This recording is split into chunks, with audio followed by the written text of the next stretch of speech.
Interesting ആയിട്ടുള്ള ഒരു ടോപ്പിക്കിനെ കുറിച്ചാണ് നമ്മൾ ഇത് പറയാൻ പോകുന്നത്. അപ്പൊ നമുക്ക് തുടങ്ങിയാലോ? റെഡി അല്ലേ? അപ്പൊ നമുക്ക് തുടങ്ങാം. ഓക്കെ. അപ്പൊ നിങ്ങൾ കുറച്ച് പേരൊക്കെ തന്നെ മോളിലൊക്കെ പോയിട്ടുണ്ടാവില്ലേ? ഈ ലുലു മോള് അങ്ങനെ കുറെ കേട്ടിട്ടില്ലേ? മോളിലൊക്കെ പോയിട്ടുണ്ടോ? അപ്പൊ ഒരു ഫുഡ് ഇഷ്ടപ്പെടുന്ന അല്ലെങ്കിൽ ഒരു ഭക്ഷണപ്രേമി ചിലപ്പോൾ ആദ്യം മോളിലൊക്കെ പോവുകയാണെങ്കിൽ എവിടെയാ? ഫുഡ് കോർട്ടിലേക്ക് നമ്മൾ അങ്ങോട്ട് പോവാം. അപ്പൊ അവിടെ ഒരു ഫുഡ് കോർട്ടിൽ നമ്മൾ പോയിരിക്കുമ്പോൾ ഭക്ഷണമൊക്കെ ഓർഡർ ചെയ്യുന്ന സമയത്ത് ചിലപ്പോൾ നമുക്ക് സുപരിചിതമല്ലാത്ത നമുക്ക് കേട്ടുകേൾവി പോലില്ലാത്ത പല ഭക്ഷണ സാധനങ്ങളും ഉണ്ടായിരിക്കും. ഇവയൊക്കെ നമ്മുടെ നാട്ടിൽ തന്നെ ഉണ്ടാക്കിയതായിരിക്കും, അല്ലെങ്കിൽ നമ്മുടെ നാട് തന്നെയാണോ ഇവയുടെയൊക്കെ ഒരു ഉത്ഭവം? അല്ലല്ലോ. അല്ല. ഇപ്പൊ നിങ്ങൾക്ക് ഉദാഹരണമായിട്ട് പറയുകയാണെങ്കിൽ നമുക്ക് KFC എടുക്കാം. ഇതെന്ന് പറയുന്നത് ഒരു അമേരിക്കൻ കമ്പനിയാണ്. പിന്നെ KFCയിലൊക്കെ പോയുള്ളവർക്ക് അറിയായിരിക്കും അതിന് കൂടെ കുടിക്കാൻ കിട്ടുന്ന പാനീയം. ഇതെന്ന് പറയുന്നത് കൊക്കോകോളയൊക്കെ ആയിരിക്കും. അത് ഒരു അമേരിക്കൻ കമ്പനിയിലാണ് വന്നിട്ടുള്ളത്. അപ്പോ ഇപ്പൊ ഭക്ഷണമായാലും നമ്മുടെ നാടല്ല അതിന്റെ ഉത്ഭവം എന്ന് പറയാം. ഇനി നിങ്ങൾക്ക് മാളിൽ നിങ്ങൾക്ക് എല്ലാവർക്കും ഇഷ്ടപ്പെട്ട അടുത്ത സെക്ഷനിൽ പോവാം. വസ്ത്രം. അപ്പൊ അത് നമ്മുടെ ബേസിക് ആയിട്ടുള്ള നീഡാണ് ഡ്രസ് എന്ന് പറയുന്നത്.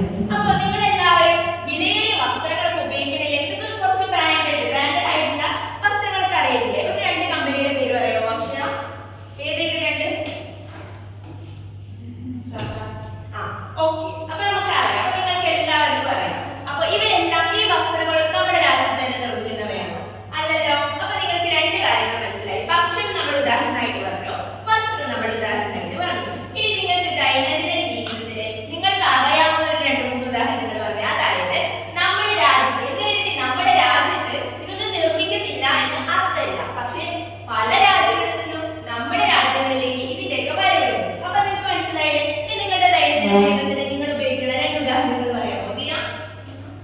അതായത് നമ്മുടെ ദൈനംദിന ജീവിതത്തിൽ ഇപ്പൊ വസ്ത്രം പറഞ്ഞു, നമ്മുടെ ഭക്ഷണം പറഞ്ഞു, പിന്നെ ദൈനംദിന ജീവിതത്തിൽ നമ്മൾ ഉപയോഗിക്കുന്ന മറ്റു കമ്പനി മൊബൈൽ ഫോൺ. അപ്പൊ ഇത്രയും ഉദാഹരണങ്ങൾ നിങ്ങൾ പറഞ്ഞു. അപ്പൊ ഇനി നിങ്ങൾക്ക് അറിയാവുന്ന ഉദാഹരണം വെച്ചിട്ടുണ്ട് നമുക്ക് തുടങ്ങാം. ദിയ പറഞ്ഞു മൊബൈൽ ഫോൺ. ഇത് നിങ്ങൾ എല്ലാവരും ഉപയോഗിക്കുന്നതല്ലേ?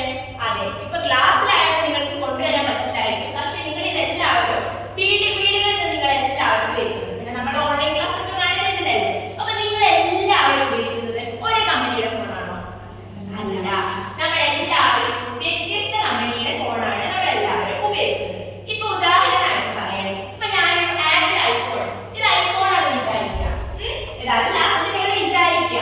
അപ്പോ ഈ ഐഫോണിന്റെ മാതൃക നിർമ്മിച്ചത് ഒരു അമേരിക്കൻ കമ്പനിയാണെന്ന് വിചാരിക്കുക.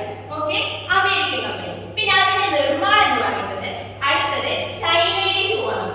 ചൈന, കാരണം അമേരിക്കൻ കമ്പനിയെക്കാളും കുറച്ചുകൂടി വിലക്കുറവ് അല്ലെങ്കിൽ കുറച്ചുകൂടി സാധനങ്ങളുടെ അവൈലബിലിറ്റി, ലഭ്യത കൂടുതൽ ചൈനയിലാണെന്ന് വിചാരിക്കുക. അപ്പൊ നിർമ്മിച്ചത് അവിടെ. അടുത്ത സ്റ്റെപ്പ് എന്ന് പറയുന്നത് കസ്റ്റമർ കെയർ, അങ്ങനത്തെ കുറെ ഉപഭോക്തൃ സഹായങ്ങളില്ലേ അത്.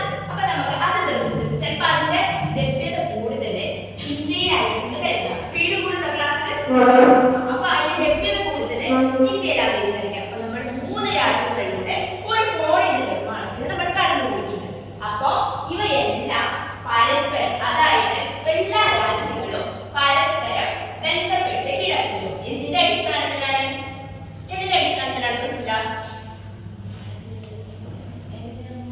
വ്യാപാരത്തിന്റെ അടിസ്ഥാനത്തിൽ.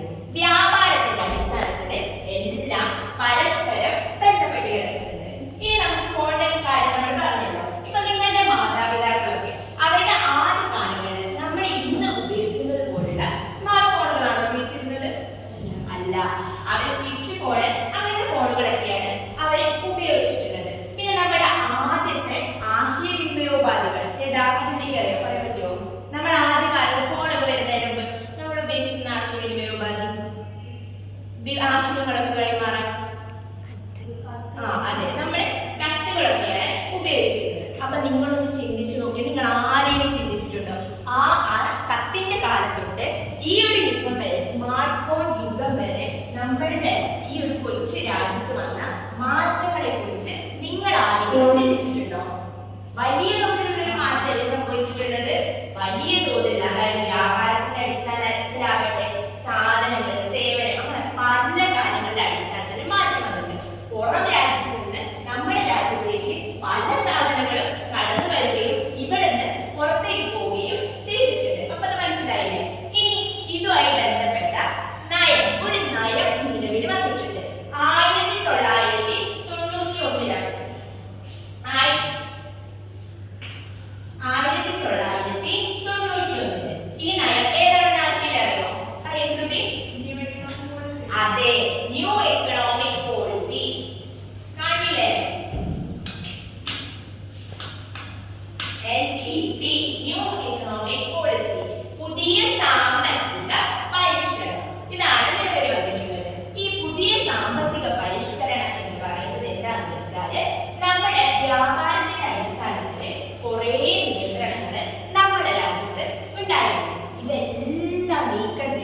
ഇതെല്ലാം നീക്കം ചെയ്യുകയും പുറമേക്കുള്ള രാജ്യങ്ങൾക്ക് നമ്മുടെ രാജ്യത്തേക്ക് സുഗമമായിട്ട് വ്യാപാരം നടത്താനുള്ള ഒരു അവസരം സൃഷ്ടിക്കുകയും ചെയ്യും. ഇതാണ് ന്യൂ ഇക്കണോമിക് പോളിസി എന്ന് പറയുന്നത്. എല്ലാവർക്കും മനസ്സിലായില്ലേ? പിന്നെ ഇതിന്റെ ഭാഗമായിട്ട് 3 കാര്യങ്ങൾ വന്നിട്ടുണ്ട്. LPG. ആർക്കെങ്കിലും അറിയാം? ഫുള്ള് ലിക്വിഡ് പെട്രോളിയം ഗ്യാസ് അല്ല കേട്ടോ. ആർക്കെങ്കിലും അറിയോ? അതെ. അപ്പൊ അതിന് പ്രധാനപ്പെട്ട ഇപ്പൊ നിങ്ങൾക്ക് ഒരു കാര്യം മനസ്സിലായിട്ടുണ്ടാവും.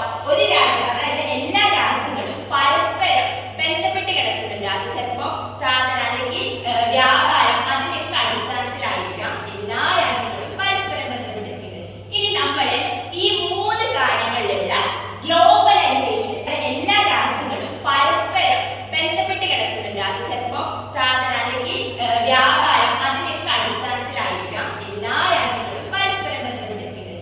ഇനി നമ്മള് ഈ 3 കാര്യങ്ങളിലുള്ള ഗ്ലോബലൈസേഷൻ, ആഗോളവൽക്കരണം, ഇതിനെ കുറിച്ചാണ് നമ്മൾ ഇന്നത്തെ ക്ലാസ്സിൽ